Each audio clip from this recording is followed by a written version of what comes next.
Quand j'ai commencé à préparer mon numéro 6 des demandes de bourse des territoires de calque, je savais que je voulais que mon numéro porte sur une demande de bourse d'une romancière qui fait une demande pour écrire un roman, mais je voulais qu'on puisse voir des éléments de ce roman-là dans les illustrations, qu'on voit pas seulement la romancière en train d'écrire, en train de travailler, mais ça pose un problème parce que mes illustrations, jusque-là, ont toujours représenté la réalité du monde de calque, puis pas son imaginaire. Donc, j'étais un peu pris au dépourvu pour essayer de représenter ce roman-là. J'ai d'abord imaginé une espèce de scène de genre de shooting photo de comédiens qui se déguiseraient en personnages pour faire la couverture du roman, mais ça fonctionnait pas du tout. Je trouvais pas assez ça chic pour ma demande de bourse, et donc j'ai continué de chercher, et c'est là que j'ai repensé à un type d'objet très spécial, un petit objet d'art que j'avais déjà vu et qui m'avait beaucoup marqué quelques années auparavant quand je les ai découverts par hasard. Ces objets-là, on les appelle parfois des diptyques, parfois des ivoires sculptés, parfois des plaques. C'est des petites sculptures en ivoire qui datent de l'Antiquité tardive jusqu'au Moyen Âge et qui font à peu près la taille d'une planche à découper, et c'est composé de toutes petites cartouches qui font souvent la taille d'une carte à jouer. C'est apparu, ces objets-là, ces diptyques-là, au 4e siècle, je pense, en l'Antiquité tardive. C'était les dignitaires qui commandaient des sculptures pour célébrer qu'on venait de leur attribuer une fonction administrative importante. Et puis, après la chute de ce système d'administration-là romaine, les ateliers ont quand même continué de produire des plaques d'ivoire, mais ces plaques-là se sont mises à raconter des épisodes religieux, des épisodes de la vie de Jésus, des épisodes de la vie des saints. On en a fait des plaques chics et somptueuses pour décorer les Bibles. Et donc, la chose qui est vraiment particulière des diptyques, c'est que, alors que à la chute de l'Empire romain et avec l'apparition du Moyen Âge, il y a beaucoup de savoir-faire qui ont été perdus, des savoir-faire en ingénierie, des savoir-faire en culture, des savoir-faire en art.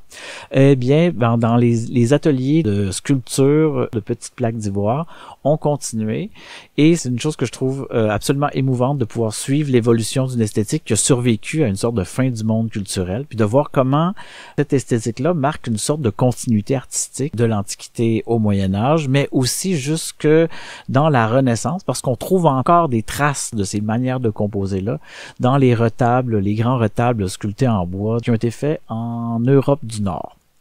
Et malheureusement, ces objets-là, ces petites plaques d'ivoire-là, sont plutôt méconnus dans l'imaginaire de l'histoire de l'art occidental, parce que, d'une part, c'est beaucoup l'iconographie religieuse qui est représentée dans ces plaques-là. Il n'y a pas beaucoup de place pour autre chose, mais aussi, c'est parce que l'histoire de l'art, comme on l'a fait depuis trop longtemps, elle est très peinturo-centriste, et donc c'est la peinture qui prime sur la sculpture. La sculpture est toujours un peu marginalisée. Donc, ces objets-là sont souvent même classés dans les musées, c'est le cas au Louvre, sont classés dans les objets décoratifs plutôt que les objets d'art.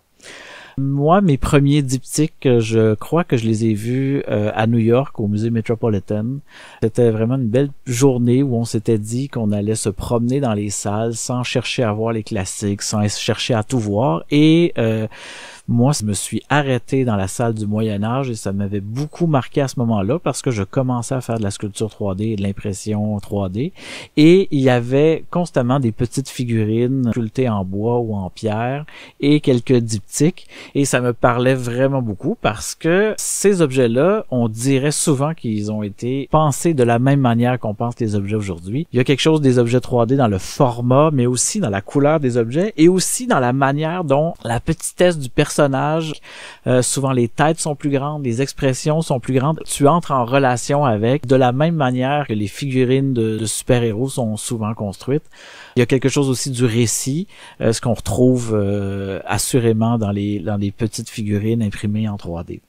Je m'intéressais de plus en plus à ces objets-là, et en 2024, j'ai eu l'immense chance qu'on m'envoie tourner un peu la vie littéraire en Europe. Alors là, j'ai pu prendre quelques jours pour aller à Paris, au musée du Louvre et au musée du Moyen Âge de Cluny, expressément pour voir des ivoires sculptés, des diptyques, et ça a été une expérience très enrichissante parce que en voyant beaucoup, j'ai plutôt été fasciné par la complexité des compositions des scènes. Souvent, il peut y avoir une dizaine de personnages dans une petite cartouche qui a la taille d'une carte à jouer.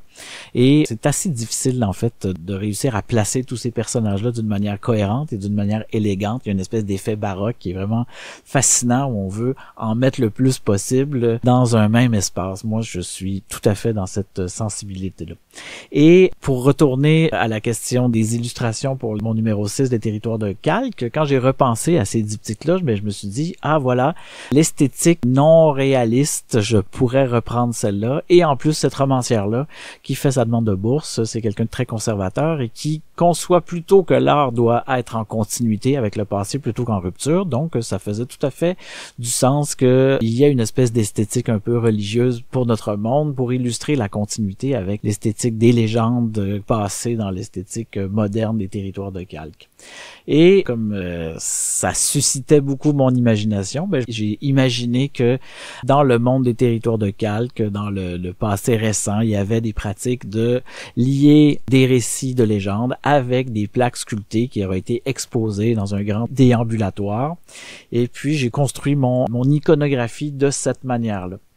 Ça a été quand même beaucoup de travail pour composer chacune des scènes de mon diptyque pour qu'elles soient bien chargées et aussi bien composées. Et quand même le travail pour sculpter les personnages et surtout les préparer pour qu'ils se tiennent dans une seule scène. La topologie, arriver à simplifier les modèles pour pas perdre trop de détails. C'est toujours un travail qui est très fastidieux et très inintéressant. Mais je tenais quand même à ce que tout ça se soit bien fait parce que j'ai voulu imprimer la plaque en 3D pour avoir vraiment qu'il y ait un objet physique lié à ça. Puis je suis content de l'avoir fait parce que quand j'ai eu l'occasion de sortir la plaque pour la présenter, j'ai été très très surpris de l'effet que ça produisait et les gens qui la voient en personne. Je veux dire, ça impressionne vraiment beaucoup plus que les figurines que j'ai fait jusqu'à maintenant. Les figurines donnent l'idée que j'ai imité un processus industriel de coulage de plastique et pour des objets qui se vendent une vingtaine de piastres au Walmart, mais imprimé en 3D avec exactement la même technique. Un objet qui a l'air d'appartenir à l'imaginaire du musée, ça produit beaucoup plus d'effets que les petites figurines que je fais d'habitude. J'ai pu présenter ma plaque à la foire d'usine de Saint-Simon dans le Bas-Saint-Laurent qui s'appelle Édition Fleuve cet été. Et puis, la surprise, ça a été que j'ai eu beaucoup de discussions avec des baby boomers sur les églises d'Europe, des discussions aussi sur le patrimoine religieux, puis qu'est-ce qu'on peut faire de ce patrimoine religieux-là. Et ça parlait pas juste aux plus vieux, ça parlait aux plus jeunes aussi qui n'ont pas été baignés par l'imaginaire catholique, québécois et européen. Il y a quelque chose de magique aussi dans l'impression de voir une espèce de bande dessinée sculptée parce qu'il y a quelque chose de narratif, il y a des cases, il y a comme une espèce de récit qui se lit de droite à gauche, de haut en bas, de toutes sortes de manières. Et puis, ça donne l'impression que la bande dessinée a peut-être existé de tout temps, ce qui est pas entièrement faux, puisque, comme je le disais tout à l'heure, il y a une continuité dans la production des diptyques, des ivoires sculptés de l'Antiquité au Moyen-Âge, avec une dimension narrative. Et si vous passez à Exposine en novembre prochain, vous aurez l'occasion de la voir en personne, puisque c'est certain que je vais l'apporter.